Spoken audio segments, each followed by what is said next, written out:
¿Serías capaz de matar a alguien? Tu respuesta probablemente sea que no. Y es completamente entendible, normalmente los seres humanos no tenemos la capacidad de hacerle daño a los nuestros, ya que poseemos algo llamado moral, que nos impide hacer esa clase de actos. Pero ¿qué tal si yo te proporcionara un espacio completamente alejado de la sociedad, libre de toda regla moral, donde tengas personas indefensas a tu disposición, las cuales solo viven para servirte, y yo te diera la libertad de hacer con ellas lo que se te dé la gana? Entonces, ¿qué harías? ¿Serías capaz de mantener la civilidad? ¿De tratar a esas personas como tus iguales? ¿De seguir teniendo un sentido de la moral? ¿O dejarías que te consuma tu lado más violento, salvaje y despiadado? ¿Maltratarías y torturarías a aquellos a los que se pusieron en tus garras? ¿Y te irías hundiendo poco a poco en la oscuridad que habita dentro de ti? Si tu respuesta sigue siendo que no, temo decirte que te estás engañando a ti mismo.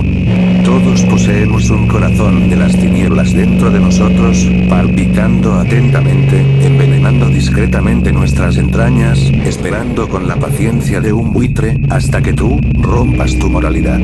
Hola, aquí Hog el Paromo. El día de hoy visitaremos una historia que describe perfectamente el escenario que les acabo de contar, una obra que combina una crítica al imperialismo, y el descenso a la más pura oscuridad, y la obra que inspiró a Francis Ford Coppola, para escribir Apocalypse Now. Sin más rellenos les presento, Heart of Darkness, la historia del corazón de las tinieblas.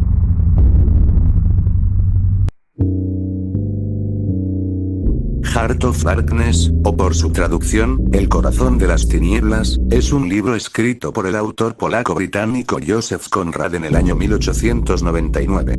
Este mismo ha estado envuelto en polémicas desde su publicación, pues ha sido considerada como una novela racista, debido al reflejo poco humano y casi animalizante de los nativos africanos. El primer y más famoso ataque en este sentido, lo realizó Chinua Achebe, en su ensayo, Una imagen de África. Racismo en el corazón de las tinieblas de Conrad, donde negaba que se pudiera considerar como obra de arte una novela que reducía a los africanos a una condición infrahumana. Sin embargo, la lectura postcolonial de Achebe ha sido atacada a su vez por otros críticos, por considerarla una visión distorsionada de la verdadera intención del relato. Por eso, este análisis a la obra de Conrad busca ser una forma de demostrar que en efecto, la historia es más que el racismo del que Achebe tanto se quejaba, es un viaje a través de la psique humana, que a través de una historia llena de metáforas y brutalismo, nos muestra el lado más oscuro de los seres humanos.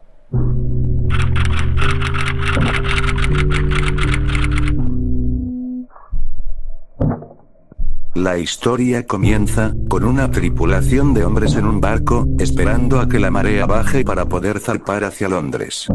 Uno de ellos es un viejo marino llamado Charlie Marlowe, quien al ver la puesta de sol sumergida entre tinieblas, reflexiona cómo debieron haberse sentido los primeros romanos en llegar al territorio británico, una tierra salvaje, desconocida, repleta de pueblos que a sus ojos eran bárbaros. Lo que a su vez hace que recuerde la vez en la que él viajó a un territorio igualmente desconocido. Hace varios años, Marlowe fue contratado como un capitán para una compañía de comercio británica, la cual se especializaba en la colecta y distribución de marfil. Se le designa un barco con dirección al centro de África, y aunque no se especifique en la obra, es más que obvio que se refiere al Congo, que en ese momento estaba bajo la soberanía de Leopoldo II de Bélgica. Marlowe viaja durante 13 días a bordo de un barco francés para llegar a África. En el camino observa un enfrentamiento armado entre otros franceses contra los nativos africanos. Al llegar a la primera estación, Marlowe se encuentra con otros empleados de la compañía, así como un montón de esclavos, a los cuales los trabajadores de la compañía se refieren como criminales, y también encuentra un asentamiento en una pequeña colina. Marlowe decide descansar un rato ya que su próximo aventón llegará en 10 días, por lo que se dirige a un conjunto de árboles para poder reposar un rato. Sin embargo, se encuentra con un grupo de esclavos moribundos, los que ya dieron todo su esfuerzo por sus amos, y ahora están tirados ahí al borde de la muerte. Esta imagen tan cruda del esclavismo impacta profundamente a Marlowe, que a pesar de ser un hombre blanco con creencias racistas, siente lástima por los pobres desdichados, en sus propias palabras. Formas negras se agazapaban, yacían, sentadas entre los árboles, apoyadas en los troncos, aferradas a la tierra, medio apareciendo, medio desapareciendo en la tenue luz, en todas las actitudes de dolor, abandono y desesperación. Otra mina en el acantilado explotó, seguida de un ligero temblor de la tierra bajo mis pies. El trabajo continuaba. El trabajo. Y este era el lugar donde algunos de los ayudantes se habían retirado para morir. Morían lentamente. Era muy claro. No eran enemigos, no eran criminales, ya no eran nada terrenal. Nada más que sombras negras de enfermedad y hambre, yacían confusamente en la penumbra verdosa. Posteriormente Marlowe cruza miradas con un pobre niño africano, con notables signos de desnutrición, tanto que se podía distinguir los huesos del pequeño a simple vista, sus ojos, enormes y llenos de pura desesperanza, por el horror que ha vivido al ser un esclavo desde tan joven, combinado con la notable hambre del niño, genera una imagen que le duele aún más a Marlowe. Este se compadece del niño y decide darle una galleta que tenía guardada, el pequeño le agradece el gesto y se marcha, en lo que Marlowe nota que hay un pequeño hilo de lana atado a su cuello, preguntándose el porqué de esto. Posteriormente, Marlowe se queda los dichosos 10 días esperando su aventón en la primera estación. Durante su estancia Marlowe escucha sobre un agente de la compañía llamado Kurtz, todos hablan maravillas de él, diciendo que vive en un lugar profundo de la jungla, que exporta marfil de la más alta calidad y que los altos mandos de la compañía tienen grandes planes a futuro para él. Eventualmente llega el aventón de Marlowe y tras 15 días de navegar, este llega a la segunda estación, donde debería estar su barco. Sin embargo, el gerente de la estación le comenta que al parecer hubo un accidente y su bote se averió, aparentemente se había roto una gran parte de la cubierta del barco, y peor aún, en ese momento llega una carta desde la estación de Kurtz, ya que al parecer requieren ayuda. Así que el gerente le da a Marlowe un plazo de 3 meses para arreglar el barco ya que tienen urgencia de zarpar. Marlowe como puede arregla él solito todo el barco, tremendo chat si me lo preguntan. Durante el proceso de la reparación, Marlowe conversa con un fabricante de ladrillos, a pesar de que no hay ningún lugar donde fabriquen ladrillos en las cercanías, el cual vuelve a hablar maravillas de Kurtz, diciendo que es un emisario del progreso y de la empatía. Luego una madrugada, Marlowe oye una conversación entre el gerente y su tío, el cual es el jefe de una expedición de excavadores, que buscan explotar la tierra de África hasta el último recurso. De lo poco que logra escuchar de la conversación al parecer, hace unos meses, Kurtz pidió ser dejado en paz y empezó a mandar marfil en canoas dirigidas por él, pero después de un tiempo, las canoas eran mandadas por un discípulo de este el cual era un mestizo, y desde entonces no sabía nada de Kurtz. También comentan que un intruso ha entrado en su territorio, y planean ahorcarlo para darle una lección. Finalmente, Marlowe repara la embarcación, por lo que acompañado del gerente, unos trabajadores y 20 esclavos a los que vulgarmente los llaman caníbales, la tripulación se adentran en el río del Congo. Entre los 20 esclavos destacan 2, el timonel, y el joven asistente del gerente el cual se ha ganado su simpatía.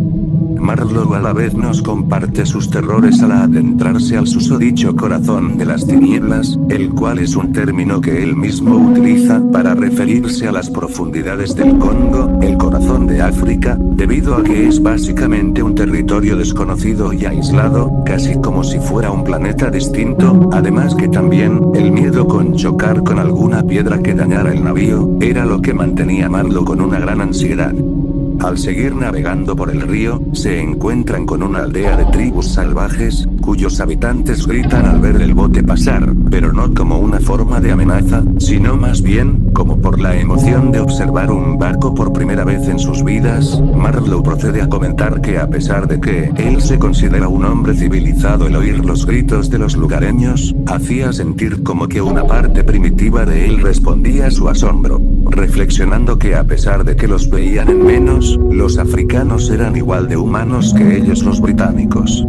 Aquí vemos como poco a poco Marlowe va transicionando de mentalidad, y va dejando ese estereotipo racista hacia las personas de color. En esta escena lo refleja bastante bien, ya que vemos cómo empieza a sentir más empatía por los africanos, a los que ve ahora como humanos sino como salvajes o caníbales. Incluso esto ya se había visto un poco antes, cuando empatizó con el niño hambriento y le dio una galleta. Ahí es cuando vemos que Marlowe va comenzando a desarrollar verdadera compasión y simpatía por los habitantes de esta tierra desconocida, y que no hay diferencia entre el hombre blanco y los susodichos salvajes. Al llegar a la orilla del río, encuentran una cabaña y un conjunto de madera con un mensaje. Marlowe baja a investigar, y al examinar el mensaje en la madera encuentra una petición que dice: apúrense, acérquense con cuidado. En la cabaña a la vez se encuentra un libro de navegación inglesa, por lo que el gerente asume que se trata del intruso, del que habían hablado hace unos días. Días después, cae una neblina muy densa a través del río, lo que les impide el paso, así que deciden esperar a que se disipe para poder seguir navegando. En eso se oye un grito desgarrador. Sin embargo, no pasa nada, eventualmente la niebla se disipa y siguen adelantándose por una sección estrecha del río. Unas 2 horas después, al seguir avanzando, aparece un grupo de arqueros, los cuales les avientan flechas, desencadenando un combate entre la tripulación y ellos. Durante el enfrentamiento una flecha hiere de gravedad al timonero, el cual cae y muere desangrado a los pies de Marlowe, manchando su ropa. Este queda horrorizado ante la escena, y acelera la embarcación para salir de ahí, mientras lamenta la muerte del timonero, reflexionando que con la hostilidad del ambiente y de los lugareños, lo más probable es que Kurtz ya esté muerto. Acá Marlowe nos echa una elipsis, para relatarnos un reporte que Kurtz escribió para la Asociación Internacional de Supervisión de Costumbres Salvajes, en el cual comentaba que debido a la fascinación de los salvajes ante el hombre blanco, estos podían enseñarles a ser civilizados y a comportarse apropiadamente. Sin embargo, días después Kurtz agregó una nota a su reporte en la que decía: exterminen a todos los brutos, sin ninguna razón aparente. Finalmente, tras 2 meses de navegar, Marlowe y la tripulación llegan a la tercera estación donde recibe Kurtz. Un hombre ruso les hace señas y los recibe, indicándoles dónde está la tercera estación. El gerente y un puñado de los tripulantes bajan a revisar lo que pasa con el transporte del marfil, así como también con Kurtz.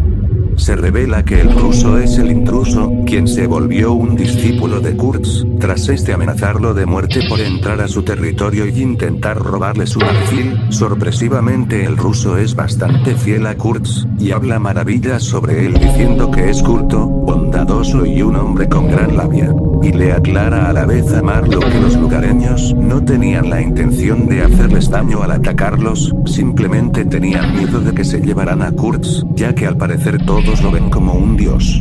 También se revela que Kurtz y sus esclavos han estado atacando y reclutando aldeas a la fuerza, para poder conseguir más marfil. Marlowe utiliza unos binoculares para ver una cabaña cercana en la que solía descansar Kurtz, dándose cuenta de que los postes tienen cabezas humanas clavadas. En las propias palabras del ruso, se trataban de rebeldes que le jugaron chueco a Kurtz. Esto hace que Marlowe se acuerde de cómo la compañía llamó a sus propios esclavos como criminales. Algo irónico, ya que hemos visto que los británicos tampoco son blancas palomitas, ya que han incurrido en actos de corrupción, explotación y intentos de homicidio. El gerente y los demás suben a un enfermo Kurtz al barco. Al parecer ese era el problema del que les comunicaron. Kurtz había enfermado gravemente y requería ayuda, aunque se ve bastante necio a subir al barco. Al subirlo al barco, Kurtz revisa su correo, mientras tiene una conversación privada con el gerente, de lo que Marlowe alcanza a escuchar, que básicamente son los gritos de Kurtz. Es que este se queja con el gerente por arruinar unos planes que tenía a futuro, y que volverá para concretar con sus ideas. El gerente sale y le dice a Marlowe que Kurtz ha dañado a la compañía, debido a que sus métodos para conseguir el marfil fueron tan brutalistas, que les manchó la imagen, aunque igualmente no es que le importe el daño que Kurtz hizo a los lugareños o a las aldeas, simplemente es por la reputación. El ruso le pide a Marlowe que no hable sobre las cosas malas que ha hecho Kurtz, ya que quiere mantener su buena imagen. Marlowe lo ignora y le sugiere huir, ya que el gerente lo quiere muerto debido a que anduvo de colado. El ruso le hace caso y huye. Tiempo después, en la madrugada, Marlowe se da cuenta de que Kurtz ha escapado con su tribu, por lo que este lo persigue y al encontrarlo lo amenaza con golpearlo si es que no regresa. Kurtz, ya débil y cansado, decide resignarse a volver, y le dice a Marlowe que él tenía grandes planes, aunque nunca especifica cuáles son. Cuando el sol sale, la tripulación zarpa, mientras los discípulos y esclavos de Kurtz gritan por su partida.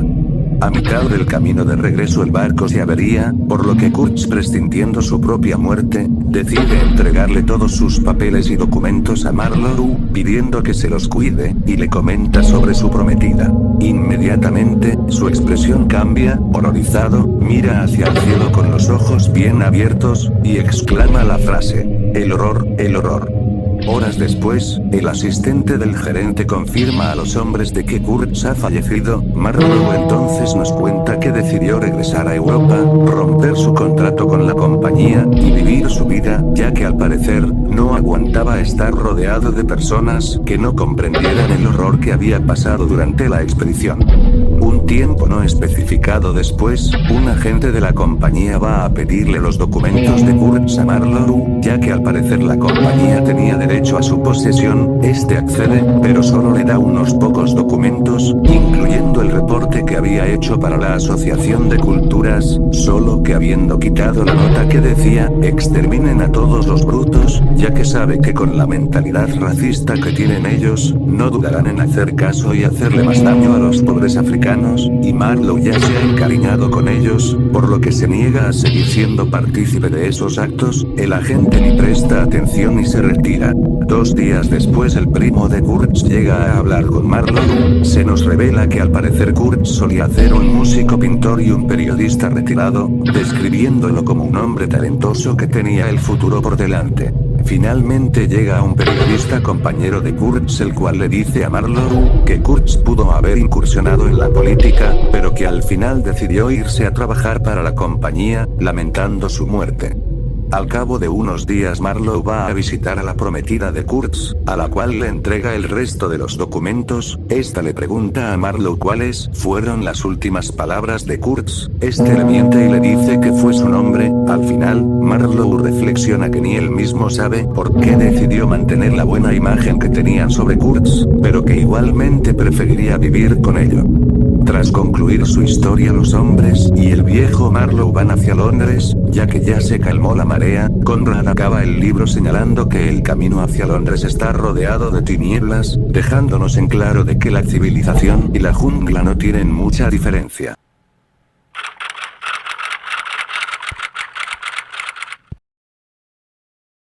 Bien, empecemos con la reflexión. Esto va a ser relativamente corto, así que si quieren una reflexión más extensa, les recomiendo ir a ver el video de Farid sobre Apocalypse Now. Primero hay que tomar la historia por lo que es: un descenso a la oscuridad humana. Esto se ve perfectamente por el título de la obra, El corazón de las tinieblas. Como ya dije anteriormente, el término originalmente es mencionado por Marlowe en la obra, para referirse a las profundidades del Congo, un lugar desconocido y con posibles peligros inimaginables, pero más adelante, y después de conocer a Kurtz, Marlowe se da cuenta de que el verdadero corazón de las tinieblas está dentro de todos nosotros. Se puede apreciar gracias a la escena en la que van recorriendo las orillas, y se encuentran con un montón de tribus. Marlowe menciona que siente una parte primitiva de él respondiendo a sus gritos, y esa parte primitiva es el corazón de las tinieblas, el lado salvaje y violento de Marlowe. Irónicamente, la película de Coppola retrata mejor el descenso a la oscuridad, ya que vemos como Willard sufre mucho más que Marlowe en toda la obra, y vemos su lado más violento de forma más explícito.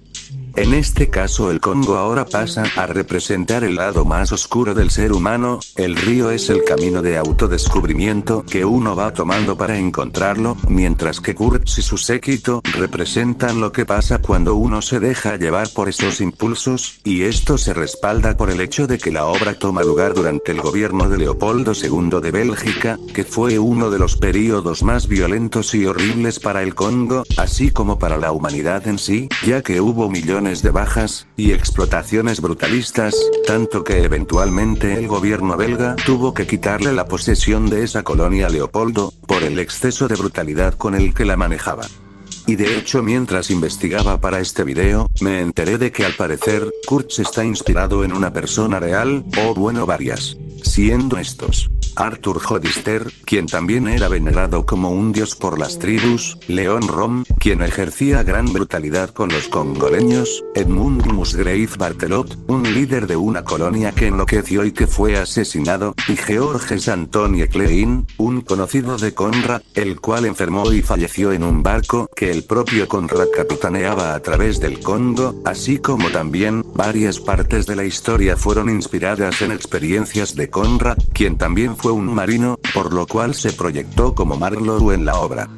Y eso es lo que nos quiso retratar en la historia, la pérdida de la humanidad. Lo vemos claramente en Kurtz, quien en el inicio, a pesar de sus tendencias racistas, mostraba un intento de querer civilizar y cambiar, entre comillas para bien a los africanos, pero tras pasar mucho tiempo aislado de la sociedad, y realizando actos violentos sin consecuencias, se volvió un salvaje, que muy hipócritamente mencionó que tenía que exterminar a todos los brutos, cuando el verdadero bruto era él, que ejercía violencia sobre los indefensos, y que cortaba sus cabezas cuando no le obedecían.